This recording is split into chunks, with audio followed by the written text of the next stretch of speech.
Venezuela से लेकर Iran और रूस तक इन देशों के रुख में लगातार बदलाव आ रहा है और अब ये अमेरिकी राष्ट्रपति डोनाल्ड ट्रंप को सीधे चुनौती दे रहे हैं। इस सारी हार का ठीकरा ट्रंप भारत पर फोड़ने की कोशिश कर रहे हैं। उन्होंने भारत पर 500% टैरिफ लगाने की धमकी दी है और इसका प्रभाव सिर्फ भारत पर नहीं बल्कि दुनिया के 32 अन्य देशों पर भी साफ नजर आ रहा है। ट्रंप का भारत के प्रति बदलता व्यवहार और बढ़ती सख्ती भारत की अर्थव्यवस्था से लेकर विदेश नीति तक सब कुछ प्रभावित कर रही है। स्थिति अब ऐसी हो गई है कि ट्रंप के बदलते फैसलों का असर उत्तर अटलांटिक महासागर से दक्षिण अटलांटिक तक और अब भारतीय महासागर में भी दिखने लगा है। ट्रंप की नीतियां पूरी दुनिया को चौंका रही हैं, लेकिन भारत ने इस 500% टैरिफ के जवाब में जोरदार पलटवार किया है, जिसकी उम्मीद शायद खुद भारत को भी नहीं थी। भारतीय जनता को लग रहा था कि देश चुपचाप बैठा रहेगा, लेकिन भारत ने 24 घंटों में ऐसा प्लान बनाया कि अमेरिकी नेतृत्व और ट्रंप के सलाहकारों को इसकी कल्पना भी नहीं थी। भारत ने अपना स्टैंड साफ करते हुए दुनिया के सामने घोषणा कर दी है कि ट्रंप 500% नहीं 1000% टैरिफ भी लगा दें तो भारत पर 1% का भी फर्क नहीं पड़ेगा, क्योंकि भारत ने अमेरिका को होने वाले निर्यात में बड़ा बदलाव कर लिया है।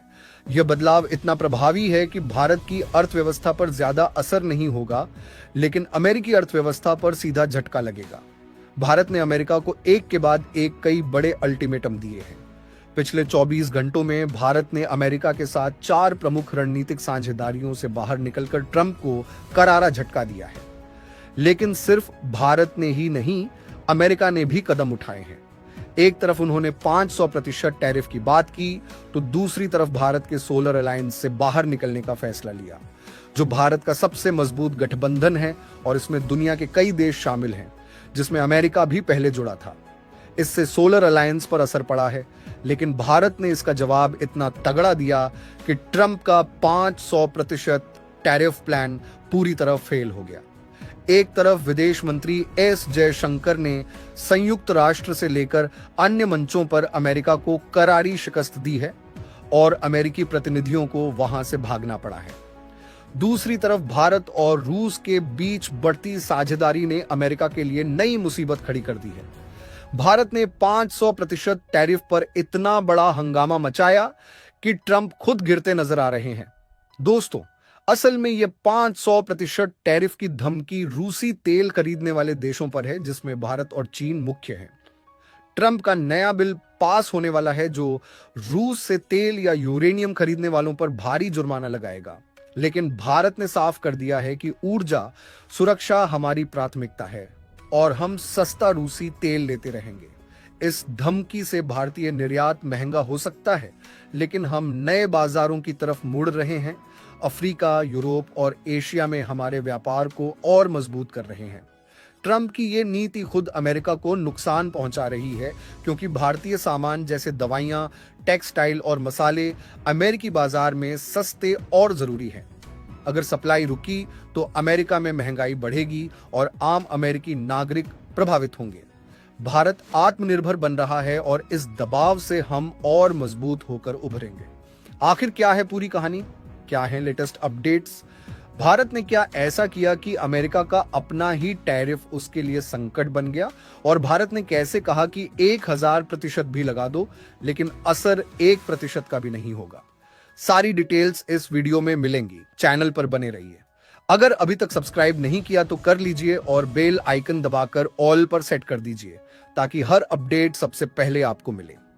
दोस्तों, अमेरिकी राष्ट्रपति डोनाल्ड ट्रंप नए साल की शुरुआत में वैश्विक व्यवस्था को हिलाने की साजिश रच रहे थे। उनकी योजना कुछ हद तक कामयाब भी हुई, लेकिन सबसे बड़ा नुकसान खुद अमेरिका को हो रहा है। वेनेजुएला पर अमेरिकी हमले के बाद निकोलस मादुरो को हटाने के फैसले से दुनिया को लगा कि भारत के तेल आयात पर बड़ा असर पड़ेगा, क्योंकि भारत वेनेजुएला से बड़े पैमाने पर तेल खरीदता है। लेकिन अब स्थिति उलट गई है। अमेरिका सोच रहा था कि इससे भारत दबाव में आएगा, लेकिन असर चीन पर पड़ा और वेनेजुएला में भारत को फायदा हो गया है। जहां पहले 40% लाभ था, अब वह 70% हो गया है, यानी 30% का अतिरिक्त मुनाफा। और यही बात अमेरिका को चुभ रही है। अमेरिका भारत को दबाने की कोशिश कर रहा था, लेकिन भारत ने बाजी पलट दी। वेनेजुएला से गुप्त रूप से तेल की सप्लाई होती थी, क्योंकि अमेरिका ने वहां सालों से प्रतिबंध लगाए थे ताकि वेनेजुएला की अर्थव्यवस्था न सुधरे। लेकिन अब मामला उलझ गया है। इधर रूस के जहाजों पर अमेरिका ने कब्जा किया, जिससे रूस ने विश्व युद्ध की धमकी दी और कहा कि परमाणु बटन दबाने से नहीं हिचकेंगे। रूस ने अपनी कई नौसैनिक फ्लीट तैयार की और उन्हें उत्तर अटलांटिक में 250 नॉटिकल माइल दूर तैनात कर दिया। रूस ने 24 घंटे का अल्टीमेटम दिया कि अगर जहाज नहीं छोड़े तो यह उनकी संप्रभुता पर हमला होगा और वे किसी भी जवाबी कार्रवाई के लिए तैयार हैं। यही स्थिति अब भारतीय महासागर में भी बन रही है। भारत ने अमेरिका को चेतावनी दी कि अब अमेरिकी नौसेना के बेड़े भारतीय महासागर से होकर साउथ चाइना सी नहीं जा सकेंगे। भारत ने इस पर पूरा प्रतिबंध लगा दिया है। इससे अमेरिका तिलमिला उठा है। उसे लग रहा है कि भारत त्रिपक्षीय गठबंधन के साथ खड़ा है और यह सही भी है। भारत ने रूस का साथ दिया और उसके जहाजों पर लगे प्रतिबंधों पर अमेरिका को घेरा। संयुक्त राष्ट्र सुरक्षा परिषद में भारत अमेरिका को बुरी तरह घेर रहा है और एस जयशंकर ने टैरिफ मुद्दे पर इतना बवाल किया कि अमेरिकी प्रतिनिधियों को मीटिंग छोड़नी पड़ी। अब 132 देश अमेरिका के खिलाफ वोटिंग कर रहे हैं और अमेरिका को संयुक्त राष्ट्र से बाहर करने का प्रस्ताव आ गया है। अमेरिका, जो संयुक्त राष्ट्र की सबसे बड़ी ताकत माना जाता था, अब खुद बाहर होने की कगार पर है। इन सब के पीछे ट्रंप को जिम्मेदार ठहराया जा रहा है। यह सिर्फ संयुक्त राष्ट्र में नहीं, अमेरिका की आंतरिक राजनीति भी हिल गई है। ट्रंप की पार्टी पर सवाल उठ रहे हैं कि उनकी नीतियां देश को बर्बाद कर देंगी। दोस्तों, लेटेस्ट अपडेट यह है कि अमेरिका ने भारत के नेतृत्व वाले इंटरनेशनल सोलर अलायंस से भी बाहर निकलने का फैसला लिया, जो क्लाइमेट चेंज और रिन्यूएबल एनर्जी पर बड़ा झटका है। लेकिन भारत ने इसे अवसर में बदल दिया है। अब आईएसए और मजबूत होगा क्योंकि यूरोप, अफ्रीका और एशियाई देश भारत के साथ खड़े हैं। ट्रंप की ये सारी नीतियां अमेरिका को अलग थलग कर रही हैं। भारत ने रूसी तेल आयात कम करने के संकेत दिए हैं, लेकिन अपनी शर्तों पर और नए स्रोतों से तेल लेना शुरू कर दिया है।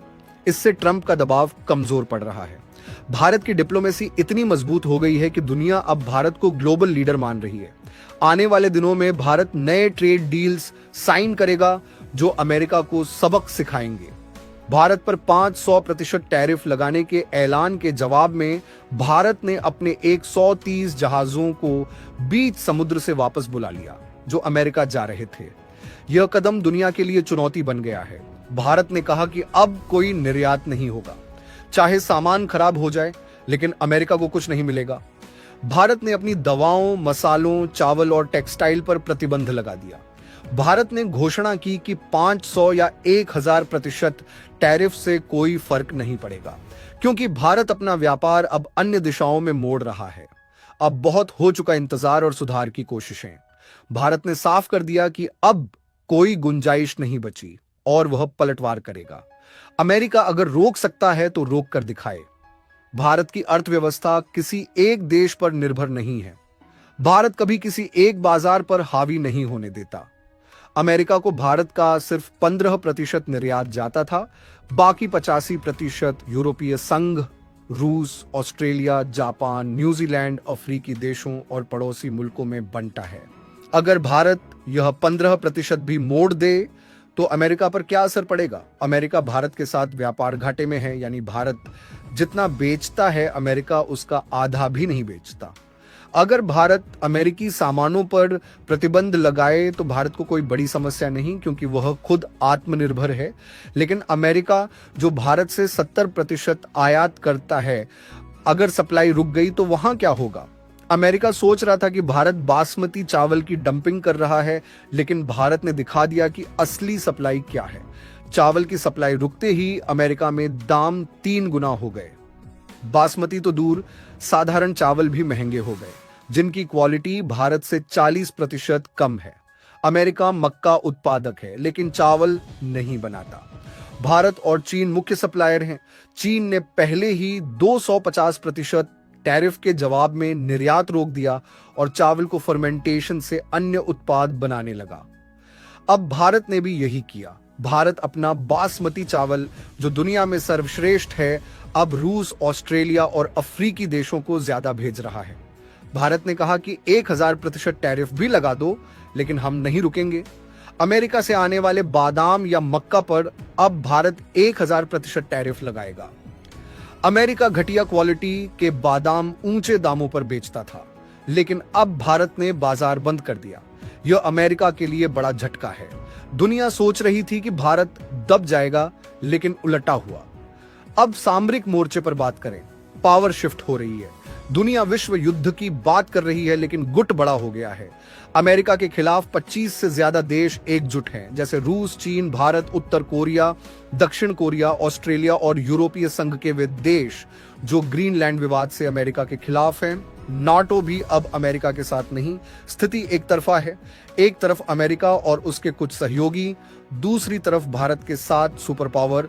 अमेरिका अब अकेला फंस गया है। आपको क्या लगता है, भारत को अगला कदम क्या उठाना चाहिए?